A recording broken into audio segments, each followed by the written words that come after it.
बाड़ी को जाई देखे तो आज नुआ फुलटी फुटी यार नाम जदि जानी कमेंट निश्चित कहे।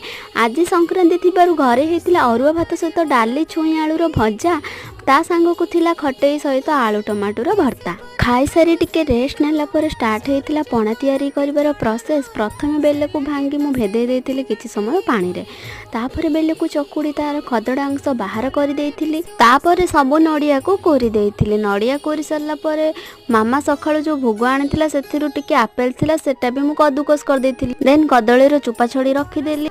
देन आपण चीनी पकई पारे किंतु मु एठी गुड़र यूज करुच्ची। गुड़ मेल्ट होला परे मु कदली को चकुड़ी दे देन मु कदुकस करथिबा आपेल को पकई देथिली। तापर मु भल से ताको मिसई देला परे नड़िया भी पकई देथिली। भलरे ताको गोळे देली।